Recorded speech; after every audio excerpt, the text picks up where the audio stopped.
Hello and welcome to the BLB Podcast. This is the first episode in a series where we talk about the short story film, the writing process and how to get published. The BLB Podcast is a new project from Brick Lane Bookshop. My name's Kate Ellis. I'm a writer and an ex-bookseller from Brick Lane. So I've been writing short stories for about a decade now, and I start way more than I finish. And though I completed my MA in creative writing at Birkbeck back in 2015, I'm still very much learning how to write and how to read as a writer. My short fiction has been placed in several prizes and published in the Open Pen Anthology, the Mechanics Institute Review, and the London Short Story Prize Anthology, plus a few others. I'm currently living in Berlin for a few months working with an English language publisher. And here's Peter. Hi, Kate. So Hi, my name is Peter J. Coles. Hi there. And like Kate, I also studied creative writing at Birkbeck University after spending 6 years studying Japanese for some reason. Let's just not talk about it. My short story career has been quite limited, but I was shortlisted for the Wasafiri Prize in 2018, I think it was. And I've had a few short stories published here and there. But I think my main connection with short stories is that I'm the managing editor of the Mechanics Institute Review online, which is connected to Birkbeck. And it's like a home for short stories, creative nonfiction, and poetry. But I had a child, and there's been a pandemic, and I am completely disconnected from the short story world. I mean, Kate, you're a bit more connected still, right? You're doing the prize, you're still writing. I haven't written in 2 years. I don't know what I'm doing anymore. So we're going to introduce you back to short stories. We're going to get you back into the zone. Please do. I've been out for a while because I was working away on a novel. A misguided endeavor, but now I'm excited to be back in my short story land. Yeah. So to get us back into the short story, we've invited surely one of the best short story writers out at the moment. I mean, she has to be, right? She's won virtually everything there is to win. She keeps winning all the prizes, yes. This is Isha Karki, who was shortlisted for the Brick Lane Bookshop Short Story Prize back in our first year, in 2019, for her story Girls. And since then, I have been following in awe on Twitter as she's won the Galley Beggar, Mslexia, the BLB Press. What else? She's won another one as well, I think. Loads. She's run or been shortlisted or... Yeah. Basically, she's nailing short story land. She knows how to do it. So it'll be interesting to speak to her and find out if she can teach us anything about it and help us learn, help us get back into it. And now Isha is going to read from her story, All in Good Time, which won the Galley Beggar Press Short Story Prize. The first time, they don't serve food on the flight. There's been a contamination or spoiling. It's unclear. They apologize for the inconvenience and promise vouchers upon landing. To fill your stomach, you drink and go to the bathroom twice in 15 minutes. Tea spills thick and golden like oil. You look at the word scrawled on your hand and remember that your mother's waters broke on a plane. You cradle tiny bottles of wine that tang sour. Your dreams merge with the novel you're reading about octuplets who end up in the same sorority, tasked with inviting a guest each to a dinner party. They debate the pros and cons of each candidate. They wear the same clothes and the hair is so buttery bright it must be fake. At immigration, you show them limp pages of your flight, ESTA, scholarship, bank statements. The woman, Tallulah, asks how long you're here for. You say 6 weeks. She frowns. 6 months? No, weeks. You're not authorized to stay for 6 months. They herd you to a hall so packed, surely there can't be any more space. The stink of sweat and unwashed hair swallows you as you step in. You hear the baying of animals. They find you a seat and you see you were wrong. In between the slumped and sleeping bodies, there are people-shaped gaps, as if whoever sat there once has vanished, and whoever comes next will slot into their outline, a seamless, never-ending loop. Opposite you is an old man, head tilted back, a calm about him. Every time a border guard, torso bulky with padding, taps him, he opens his eyes and looks with warmth. They gesture to their wrists and hold out 10 fingers, as if to say, 10 more minutes. They do this every half hour, but perhaps they mean hours.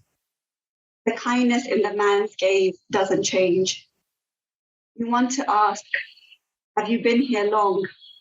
Is anyone with you? Will you tell me your story?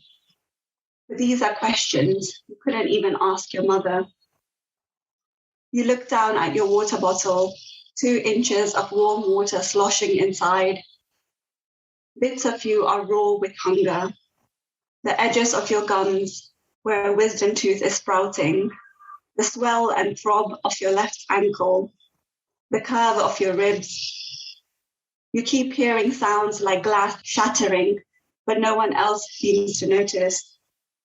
The air is gritty, as if there's a hole in a window somewhere, sand seeping through. The next time your gazes meet, you offer the bottle to the old man. The smile that breaks his face is so beatific, your chest aches. Thank you for reading, Isha. That was wonderful. I read before we recorded this, but I had actually read before because I get this irrational sense of pride whenever a Brick Lane Bookshop alumni wins anything, and you've won a lot of things. So I was happy to see that you'd won the Galley Beggars, and I read the story with this sort of like weird excitement. It was, I love the way you play with time in it. And it was interesting reading it. Having remembered your story, Girls, that we published, you kind of leapt forward formally in All in Good Time. There was a lot of overlapping themes of like the sort of body and with food and with hunger and with vulnerability. And it was really interesting to see the progression in that story. Every time I read your work, Isha, I just feel like in the most positive but negative way, I feel like I've entered a very dark wood and I'm surrounded by darkness. But there's something so visceral about your work that I love, and every time I read it, and I think that's what's so interesting and why I think you keep winning all these prizes, these so many prizes that you've won, because you're able to like drill down onto some very emotive human moments that make us sort of feel almost like something's crawling on our skin, but in a interesting and exciting way. It's like going into that dark wood and knowing that you're going to be terrified, knowing that it's going to be a little bit scary, but you want to keep going just to see what's going to happen next. And I think that's something so compelling about your work. It's absolutely fantastic. Thank you. You're both very kind. It's just brilliant. What draws you to the short story form? Because I know that you don't particularly want to write a novel. Is that right? You're not interested in the long form. I'm not interested in it, but I think at the moment I feel most creatively invigorated by the short story form. And I've been thinking about why that is. And I think because it lends itself to so much possibility in terms of form, in terms of voice, in terms of time and space. You know, you can just jump so much from a story to another story, right? And I think like, as I'm sort of figuring out the kinds of things I want to write and playing with voice and theme and imagery and just vibe, you know, the short story form is the best place to see what kind of writing I can do, to experiment. The way that you can do things differently from story to story is what keeps me coming back to it. Once you draft one and edit one, there's this like huge sense of like accomplishment, right? Like the hit of finishing something is amazing. And then I put that aside and I go to the next one, and that is a completely different world and space. And I find that fascinating that I can go from one space, one emotive space, one thematic space to another one and do it through the short story form. And also, I just think that the short story can be anything. Like I think, and this is true of other forms as well, but I do think that it can be anything. And that is so exciting to kind of explore. I agree, totally. The short story form, you can experiment with something completely wild and you can get a draft out in less than a day. If you're doing a wild experimentation with a novel, it takes years to get that draft out. Yeah, exactly. And so you can it affords play, I guess. And I think that's why you can kind of be freer with the short story form. I mean, I haven't done a short story draft in a day for a long time, but I believe it can happen. There's hope. Yeah. And I imagine that because I haven't written a novel, but I feel like those two things are exercising different muscles, right? Different writing muscles. A short story is very different. And I have written short stories that are like short, and also short stories that are like 4,000 words and more, right? So I have written different lengths, but I think it is and when I go longer, I can see that exercise is a different muscle. And I imagine as you go longer and longer, you're kind of working in a different way. You have to think slightly differently. The practice becomes different. Yeah.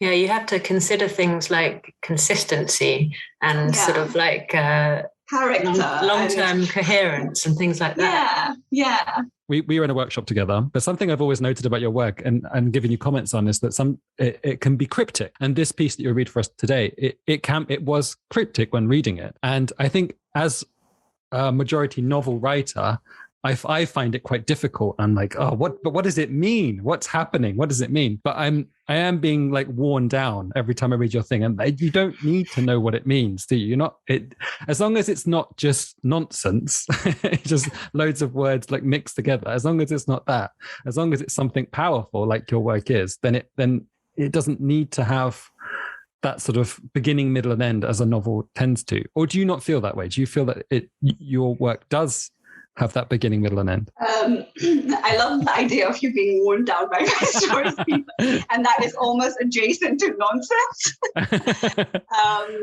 No. I didn't say it was nonsense. I know. I'm just joking. Yours is the opposite of nonsense.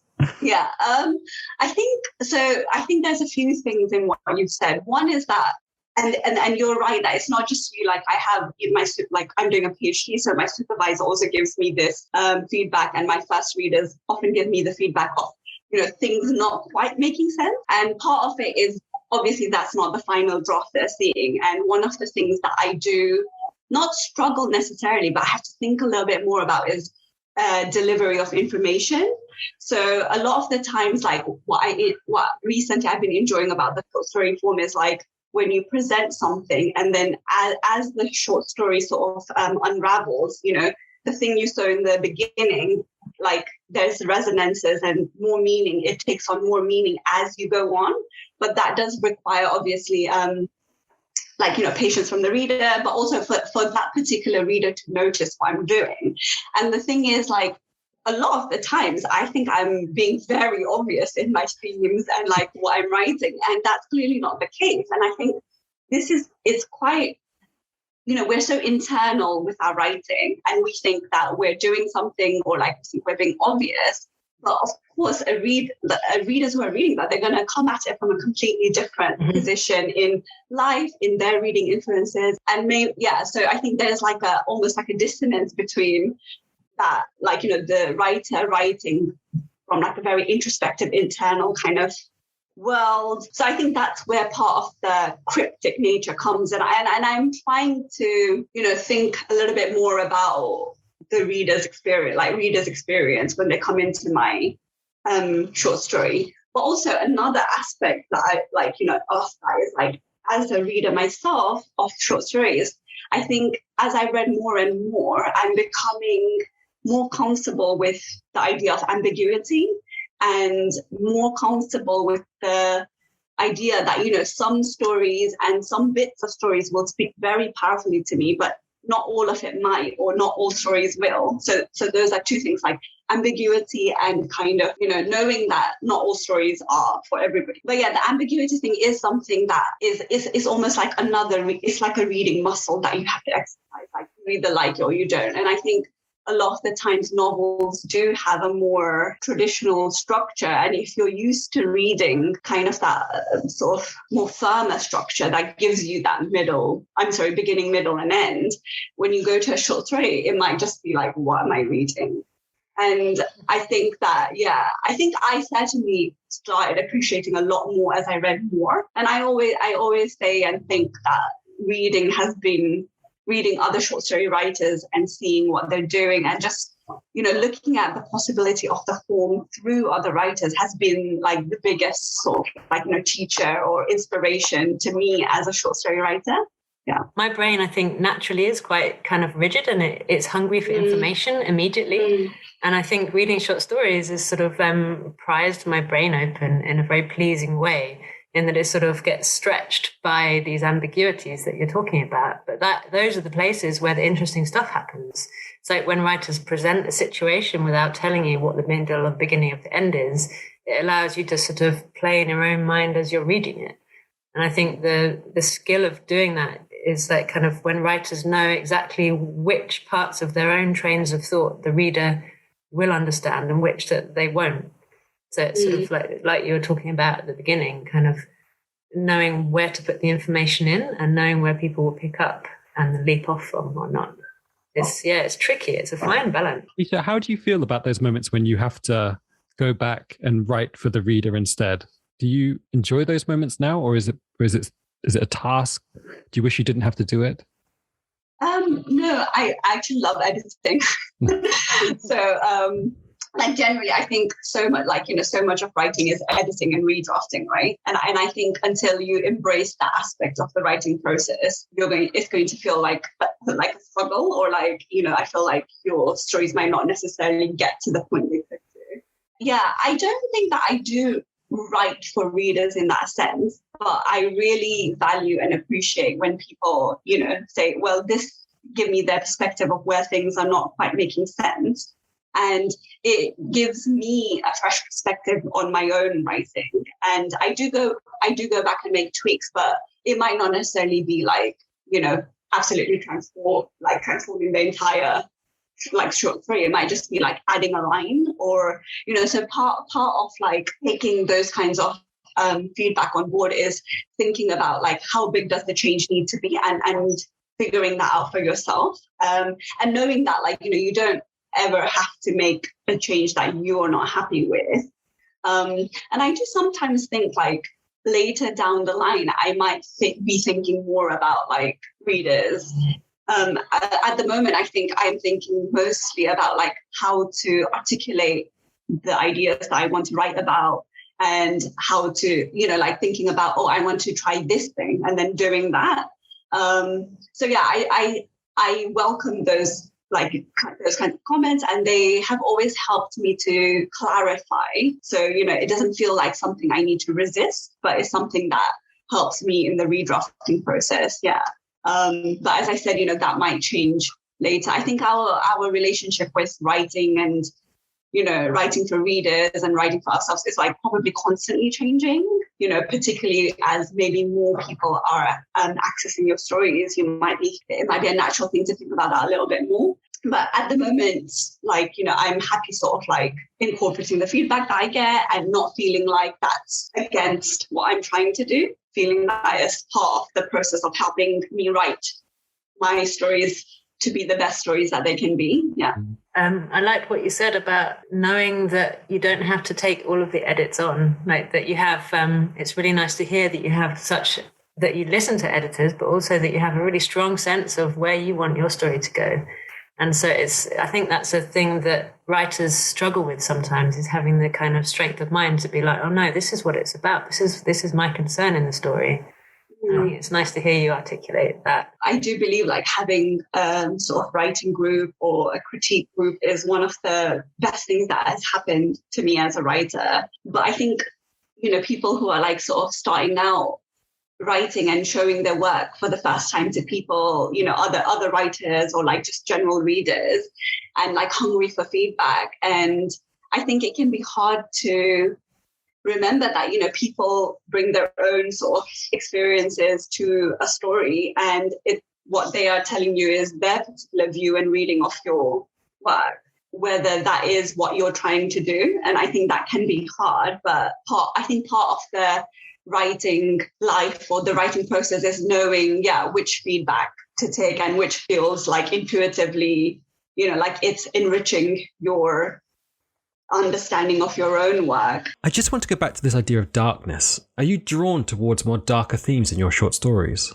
At the moment, the stories that I'm writing is very much, they're exploring and interrogating themes of, trauma and sexual violence and experiences of everyday misogyny and, I like assimilation as being violent, cultural identity. And I think the way that I have sort of the creative language that comes to me when I'm exploring that is sort of the darker kind of language, and horror as being a great, tool for exploring political experiences.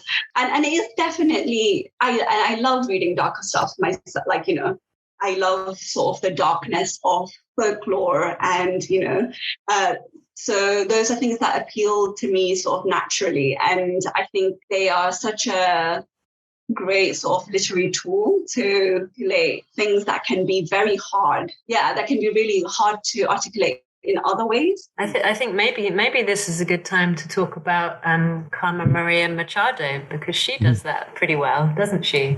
She kind of uses like horror or fantasy or kind of all sorts of typically genre techniques, but to write quite kind of literary, involving bodily short stories. What's your take on her? I think I'm a bit obsessed with Her Body and Other Parties, and I think that because I think I read it in 2019, the same year that The Girls was shortlisted, and I think that was.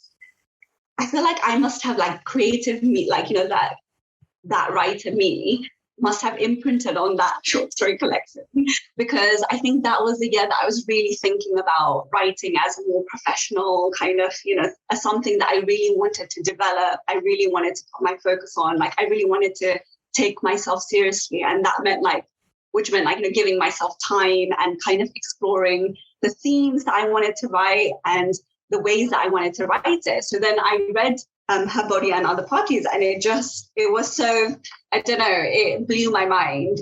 And it was also a perfect articulation of the things that I was interested in, but also slightly different, right? And I loved, as you said, it's like blend of like folklore and horror and ghost stories. It's in that crossover space of literary and speculative and genre and just the mash of all of these things. But also I loved her experimentation with form. And that was something I don't think I had maybe actively sought out, or I think I didn't know that I loved that aspect of the short story.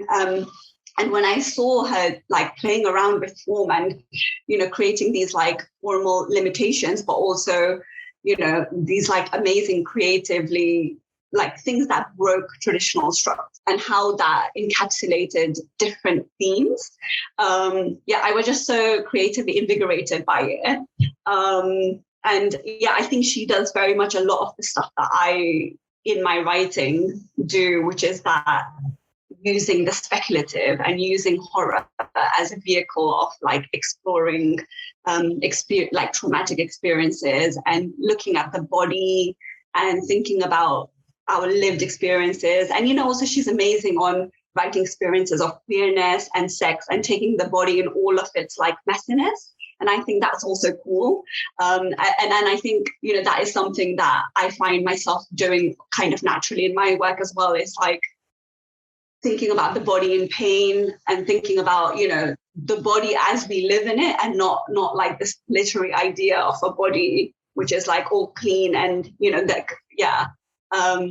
I admire a lot about her work, and I'm so excited that the new collection has been I was going to ask if you announced. About that. Yes, of course. Like my heart beat so fast when I read that announcement, and I swear to you, I think I cried tears of like joy when I saw how much money she got for it. How much did she get? A lot? Well, it doesn't say, but it says, in like American deal announcements, how they categorize it as, so it was a major deal, which is like the big, like, it's like the most 6 or 7 figures. Yeah. So I was like, yeah, Carmen. Yes. I mean, I don't know. I think like, obviously I think because her first books in America were published with a small indie press, and like, she's almost like a cult favorite, right? And I don't know how much of it was like word of mouth or what, but it's so exciting to see the short story form get that kind of, mainstream attention, get that kind of like big monetary backing. We all know, like about 10 years ago, I think there wasn't as much sort of room like in the mainstream or short fiction. There was definitely in indie spaces, right? That always has. And I think there is more attention and more kind of like grace given to short fiction writers now. And I feel like it's such an exciting time for people to be writing short fiction because there's like an appetite for it. Yeah, I feel like it's often dismissed as like we haven't got the attention for it anymore, and therefore we have to have everyone wants to read short stories because we don't have time to do anything else. But that's not it. I don't think that's it at all. I think it's just that, again, like you said, the short story offers a way to explore themes differently to a novel. It can be more experimental. It can be sort of on that cutting edge of the life that we lead now, which is utterly confusing, utterly distorting all of the time. We don't know what the hell's going on, and I think that can come through the novel. In the short story. Yeah. But I think that's true. But I also think it's a total myth that you need less attention and concentration for short stories. I think you need more because they're wilder and kind of more bonkers than you can't just pick it up and continue like you can with a novel. It's not like a kind of, there's no comfort in a short story collection. You're kind of spat out of one and onto another. That makes them kind of harder to consume, which is why it's quite exciting that short story collections are getting kind of serious money and attention. I mean, they have been occasionally over the years, but it's always exciting when you see a big deal for a short story collection, especially when it's Machado. I'm also a fan. Yeah. Me too. Yeah. And also because it's doing something quite, like her work is doing something that's different. And, her memoir In a Dream House, like that is also amazing in its formal experimentation, in its blend of genre and, all cultural criticism. She has it's non-fiction, but it's also not. And I think to have her as a writer, get that kind of backing, like it's inspiring and it feels affirmative to anybody who's trying something a little bit weird, a little bit different, who wants to be a bit more ambitious. I feel like it's seeing her succeed is like, there's space, do it, lean into your weird, be brave. So I think that is also an aspect of seeing her flourish. Yeah. The BLB podcast is brought to you by Brick Lane Bookshop. As a thank you for listening to us prattle on about short stories, they're offering all listeners a 10% discount. Just use the code BLB Pod, that's BLB POD, at the checkout for 10% off any purchase from bricklanebookshop.org. The next question, I believe, is a question about the Brick Lane Bookshop Short Story Prize. As we said earlier, your story Girls was shortlisted in 2019 and you read from it at the event and it was published in our anthology. And I wondered how the experience was for you. Did it help you at all? Was it good? Yeah, that was an amazing experience. So this was during the autumn of 2019. And as I've mentioned, that year was quite, I think of it as almost like a developing turning point for me where I was thinking and writing in a different way, thinking about craft. And The Girls was one of the first stories I wrote that year. And I think in writing it, I think I was being more intentional with the writing and trying something different and reading things and letting those things influence my writing. And so it was a very joyous drafting process. So I think when that got shortlisted, that particular story, it was such a affirming experience. And also it was just a completely joyous surprise to have, as it always is, to have your work, read and held carefully by the competition team and the judges. It's just such a beautiful sort of feeling to know that people have read your work and, somehow connected with it, seen something in it, and want to celebrate it. And that was the first time I'd ever done a reading, I think, particularly in public in front of people. And I always remember actually, Kate, something you said, which was you gave me such great advice because I was like, Kate, it's my first time and I'm nervous. And you said, you should practice reading something out loud 3 times. so that you don't get too bored with the content, and so it still feels fresh when you do a public reading. So that was really cool. And I think the experience of it was just really supportive, and it also made me feel like my writing and, you know, like my life as a writer, like I was part of a community or part of something, and with all these other writers who are also writing, and, you know, these people like readers and just a larger literary community who wanted to celebrate the short story. So yeah, a very positive experience. And it definitely gave me the confidence to, you know, keep writing, keep sending my work out there, and keep going down the route that I was going. You know, it made me believe that I was growing as a writer. And that can be such an important thing to feel when you are sort of like, you know, just creative by yourself and sort of in your own space, and to have your work go out there and be recognized in that way is that's really, really good to hear. Thank you to Brick Lane Bookshop too. They fund it all. Oh yeah, absolutely. Together. But yeah, no, that's really wonderful to hear. That's exactly what we hoped the prize would be able to do when we first dreamt it up behind the bookshop counter in like 2018. So it's kind of really lovely and sort of validating to hear that it matters, that it helps, that it's sort of like bringing together writers. And it was, I remember you reading and you said that you were nervous, but I'm always impressed when writers say that they're nervous and then they go ahead and they read their work in front of a bunch of strangers, and it's always great. And you nailed it. And it was kind of quite a lovely thing to see. So you have won, like, how many prizes now? Like 1, 2, 3. I'm counting them. You have maybe 4, 5. No, listed. So there's 4. Galley Beggar 6. I'm not trying to embarrass you. I just want to know, like, why do you think it is? Why do you think it is that your work appeals to so many people? Why do you think it's won so many prizes? It might be an impossible question for you to answer, but you must have maybe thought about it. Like, what am I doing right? You know, I always feel very lucky and surprised, and to be shortlisted and to have won more than one thing, I feel extremely lucky. And my view of things like competitions and being shortlisted is like being always aware of how much it depends on who the readers of any competition are, and then who the judges of any competition are.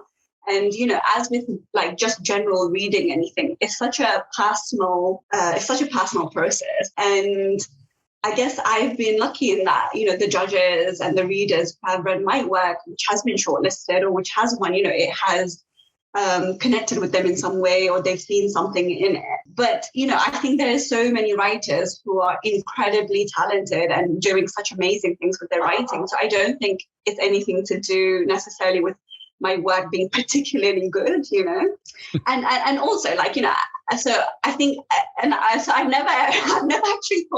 never considered that. Because I think if you start thinking about it, like maybe your perspective on your own work changes. Like I've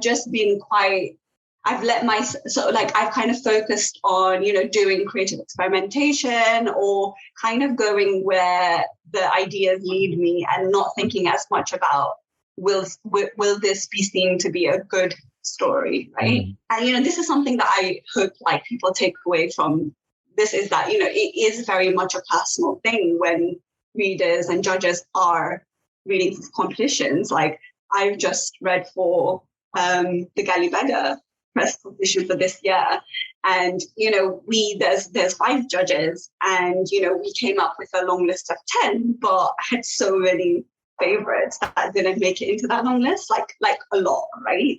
And also we were the final selection that we made was from 50 stories, but there was more than 1,000, right? And I feel like, you know, it can be so much to do with like what timing and what a particular judge likes at a particular time, what speaks to them at a particular time. So that's one aspect of it. The other thing that I have noticed is that some of my stories that have done well in competitions, you know, there are ones that do experiment with form. You know, for example, All in Good Time is a time loop structure. In another one, I wrote an article or like a diary entry that was redacted. You know, so it was kind of playing with form and censorship. And I think in the Galley Beggar Prize judging as well, when a writer is experimenting with form, you kind of notice it a little bit more and see what they're trying to do. So I wonder whether experimentation is something that judges kind of like see, it kind of stands out a little bit. But again, it has to work. Yeah, it's very inspiring to hear that, you are experimenting, and that's something that people seem to resonate with a lot. And it makes me want to go do some experimental writing, I think. But just while we're on the topic, that I do want to say that, it's not just experimental writing that is again, there is no sort of assignment of what is good and not good, right? Mm. So some of the most quietest stories, some of the most traditionally written stories have been incredibly powerful. And, that's not to say that you should only try one thing or write one, or one is better than the other. It was just an observation I had about my own experience. But, just to use the Galley Beggar judging as an example is some of the stories on the long list, they're very quiet and intimate and very powerful, and there isn't that sense of formal experimentation in the way that we've been talking about. I think that there's no recipe, is there? Yes, exactly, Kate. That's it. There's no recipe. There's no recipe, and I sit on the Brick Lane Bookshop judges meeting when they decide the winners, and I obviously at this point have read the stories, and I can never ever predict which ones they will love, and they seem to go for the stories that surprise them and the stories that move them most. And yes, it's not the perfect stories or the neat stories or the ones that are kind of technically brilliant that get them, but more the ones that are often the ones that make them laugh. Are the ones that kind of upturn their expectations, because the judges are usually people that read a lot. So if they can find something that feels fresh, that is usually the thing that they will opt for. There's no telling. Yeah, that's a really fascinating insight. And I do think that, the competition space, and also depends with what platform or for example, is doing that competition, right? So something like Galley Beggar Press or Desperate Literature, they are looking for experimental stuff, right? But there are other short story competition that are not necessarily looking specifically for that. And also I think competitions are a place that you can maybe try something different. But also if you're submitting to journals and stuff, you have to kind of see what that journal is, the kind of content or the kind of writing that journal is publishing. And, so these spaces are different. So my experimental writing may not have been published anywhere else, right? It's just, this is what I mean about it being very chance-based, very much on the judge's thought at that particular time. I think that's what you said earlier about not writing and thinking about the readers or thinking about what's going to win a competition, but writing about experimentation or playing with form or whatever you're interested in. I think that's the most important point, isn't it? You have to write because you need to write, or you want to write a certain way. I think it's sort of quite dangerous in a way to slip down the route of thinking about what will work for other people, because it's impossible to predict. You can't do that, and it's not a satisfying thing to do. If you write what you want, that's fun, and that's when the good writing happens, I think. Yeah, definitely. Yeah. And I think when you're in love with the idea or the thing you're trying to do, it makes the process of writing so different. Because you are so involved there, you're enjoying your own experimentation or your own writing. It's totally different. And I think if we try to do something we thought we should, I wonder how much of that we can retain, that sense of wonder in our own writing, the sense of play, and the sense of I'm writing something that I actually really am excited. We've run out of questions. Well, obviously we haven't. There's plenty more to ask, but we've run out of podcasts maybe. But there's something we did want to ask you. What would you recommend people pick up, go buy in the shops tomorrow, and maybe have a read of? Apart from Carmen and Machado, because obviously we've established that she's great and we should read her. Yeah, both of her works, okay? Okay. And the third one. Yeah, and the one that's coming out. We have to support. So I'll just say something I've just finished reading is a collection called Heads of the Colored People by Nafissa Thompson-Spires, which came out, I think, like in 2018. And it's a little bit different in the sense that it's a realist collection, but I've honestly not seen such good character work and character studies in such a long time. And, you know, her work, it's got like, it's quite satirical. And so there's like a sort of this political satire and there's humor in it, which is something that I'm not, you know, kind of naturally drawn to. So I was surprised that I loved it so much. But yeah, that's really incredible. Really looks at the complexity of a Black identity in America. And, you know, it does it in such a smart and interesting way. So I would recommend that. And then another thing I would recommend is something I'm revisiting because I'm teaching a short story course. So I've been revisiting Lesley, Nneka, Arimah's stories from What It Means When a Man Falls from the Sky. And that collection is amazing. You know, it's fabulous, it's speculative and literary. It, you know, plays with time and space and form. And yeah, just, it's incredible. It's so expansive, but also intimate and very powerful. Yeah. Thank you for the recommendations. That's really, really interesting. And of course, we can probably buy them at Brick Lane Bookshop. Yeah.